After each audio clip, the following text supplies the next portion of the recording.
Hola, hola, bienvenidos otra vez a Linda Loto. ¿Ustedes creen que se puede aprender el chino, coreano y el japonés al mismo tiempo? Vamos a averiguarlo.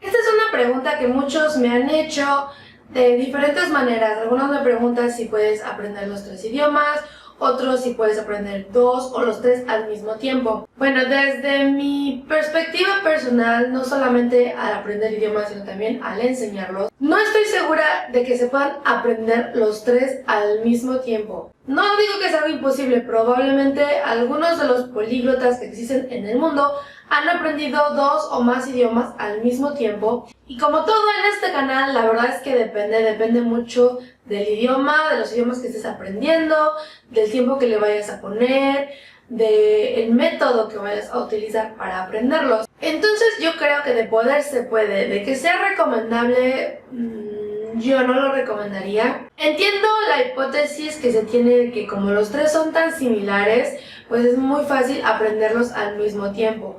La gente tiene este pensamiento que es como aprender español, italiano y portugués. Yo creo que las particularidades de cada idioma no te permitirían aprender los tres al mismo tiempo de una manera que seas fluido, primero en un corto periodo de tiempo y segundo, fluido al mismo tiempo en los tres idiomas. Les voy a explicar por qué. Primero que nada, no es lo mismo tú, por ejemplo, como hablante del español, tratar de aprender italiano o portugués, ya que estos idiomas vienen de la misma raíz. Cuando tú, como hablante del español, quieres aprender un idioma totalmente diferente y completamente nuevo, es donde viene el conflicto. Yo ya les había comentado que estudiantes de japonés, que estudian chino y chinos que estudian coreano o coreanos que estudian alguno de estos otros dos idiomas la tienen mucho más sencilla para ellos.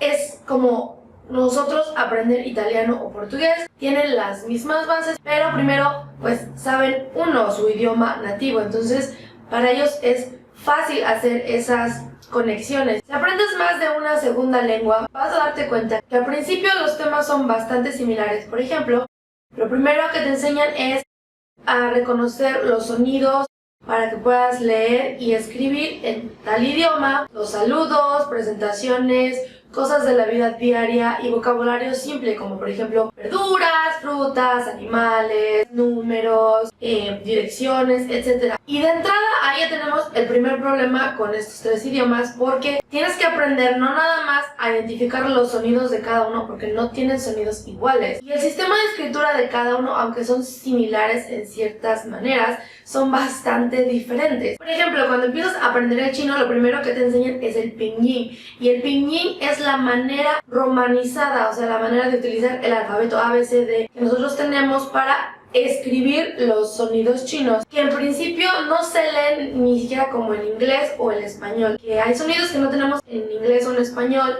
y lo hicieron lo más cercano posible, utilizaron las letras que hacen los sonidos lo más cercano posible. Entonces tienes que aprender primero el pinyin para escribirlo con el alfabeto antes de empezar a aprender a escribir caracteres. En japonés tienes, por ejemplo, los tres silabarios, que tienen razón, no son alfabetos, son silabarios. Y tienes que empezar por el hiragana. El hiragana es el silabario para palabras japonesas. Después de que aprendes el hiragana, tienes que aprender el katakana, que es para palabras extranjeras. Y después de que has aprendido esos dos, empiezas a aprender los kanjis. El coreano también es una especie de alfabeto, porque tienes cada consonante, tiene una especie de letra, una forma de trazar la letra diferente y lo combinas consonantes con vocales. Tiene una manera diferente de cómo combinar las palabras. Entonces, es bien diferente aprender a leer y escribir el chino que el japonés, que el coreano.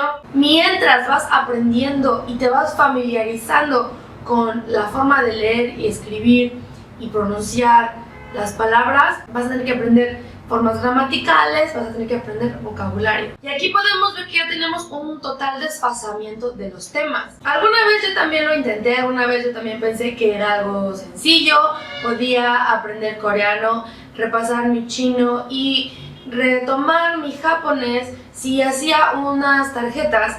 Y en las tarjetas, por ejemplo, podía poner frases y cómo decirlos en cada idioma, y a lo mejor poner por ahí alguna nota gramatical o algo que me ayudara a diferenciarlo. Y al intentar hacer este método se me presentaron muchos problemas desde el principio. Por ejemplo, lo primero que pones en un idioma es la presentación. Yo soy Brenda. En chino sería 我是 Brenda. En japonés sería 私は Brenda desu. Y en coreano sería 저는 Brenda입니다. El primer problema que tuve en esta situación fue que, ok, estoy presentándome a otra persona, estoy diciéndole cómo me llamo, pero puedo decir yo soy Brenda, puedo decir mi nombre es Brenda, también puedo decir me llaman Brenda. Y en cada idioma todo eso es muy diferente, a pesar de que tengamos la misma intención, que es la de darle a conocer a otra persona mi nombre. Poniéndolo de la manera más simplificada, digamos que lo que yo quiero decir en esta tarjeta es yo soy Brenda. En chino es bastante directo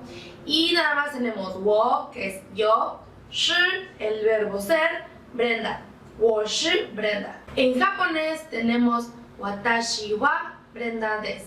Y ahí tenemos muchas cosas. Primero tenemos watashi, que es yo. Wa. Wa es la partícula para hablar de un sujeto.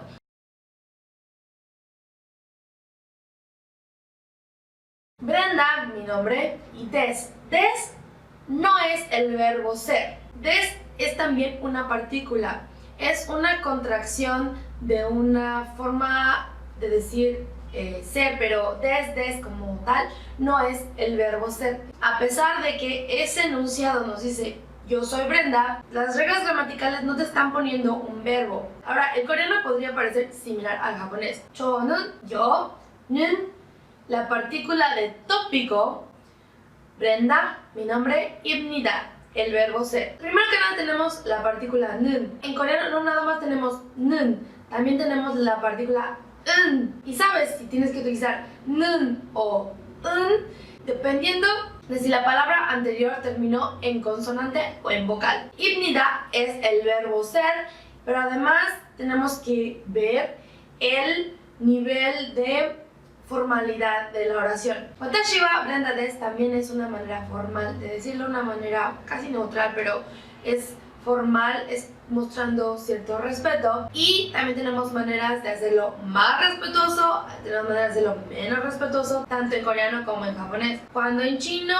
no se lleva ese nivel de respeto, entonces todas esas notas, todas esas pies de página se van viendo en cada idioma con cada cuestión gramatical que tengas que ir observando. Entonces, agrupar los temas de cada idioma para irlos aprendiendo al mismo tiempo no es tan factible. Supongamos que tomas cursos de estos idiomas en una escuela, no por tu propia cuenta. En las primeras semanas los temas se van a aparecer, te van a explicar cómo se lee, te van a explicar los sonidos especiales de cada idioma, te van a explicar cómo decir buenos días, buenas tardes, buenas noches, cómo presentarte. Después de que vayas avanzando, vas a notar que los temas se van desfasando y muchas veces van a ser temas bastante diferentes. Primero puedes estar aprendiendo los números y en otro vas a estar aprendiendo a lo mejor los colores. Mi recomendación sería que si quieres aprender los tres idiomas, lo hagas de manera gradual. Escoge el idioma que de entrada te llame más la atención. Número uno, porque ese va a ser tu ancla. Va a ser el idioma que te va a ayudar a entender los otros dos. Por lo tanto, tiene que ser el que más te guste, el que más te llame la atención. Una vez que hayas terminado el nivel A1 y A2, que son los niveles básicos, cada idioma tiene una forma de examinar qué nivel tiene. Entonces, por ejemplo, en japonés es el Noryoku Shiken, y cuando terminas el nivel 5 y el 4, cuando terminas el nivel 4 es como si terminaras el nivel A2. En chino es el HSK 1 y 2 son los niveles A1, A2. Y en coreano tienes el topic y me parece que es igual que en chino. Es nivel 1, nivel 2, son los niveles A1 y A2. Ya que has terminado el nivel básico, mientras continúas con el nivel intermedio, podrías empezar el idioma número 2, el siguiente en tu lista de interés. Tu primer idioma sería su lengua madre. Cuando termines el nivel básico de tu tercer idioma, entonces puedes aprender el cuarto idioma, Estoy segura que muchos se van a preguntar, bueno, con este método, ¿cuántos años me voy a tardar en aprender los 3? Yo siempre les he dicho que estudiar chino, coreano y japonés no es fácil, pero como siempre todo depende de cómo aprendan ustedes, de qué sistema de estudio estén utilizando con cada uno de estos idiomas, depende de cuánto tiempo a la semana, al día le pongan a ponerse a estudiar, únicamente enfocarse a ese idioma, a cada uno de ellos. Depende cuánto lo puedan practicar. Al final del día no creo que haya nada imposible, todo depende del esfuerzo que tú le pongas. Y bueno, eso fue nuestro tema del día de hoy. Díganme qué les pareció, ¿les interesa a ustedes aprender alguno de estos 3 o quieren aprender los 3? ¿Cuál aprenderían ustedes primero? ¿Cuál segundo? ¿Cuál tercero? Y bueno, eso es todo por el día de hoy. Muchas gracias por acompañarme. Si te gustó este video o te pareció útil, por favor, compártelo. No te olvides suscribirte a este canal y pásense a ver mis otros videos sobre China, Corea y Japón. Y si ustedes también tienen alguna pregunta que les gustaría que les contestara en estos videos de los domingos, por favor, usen el hashtag Pregunta Lindoloto. Y bueno, nos vemos a la que sigue. Pásensela muy bien. Bye bye.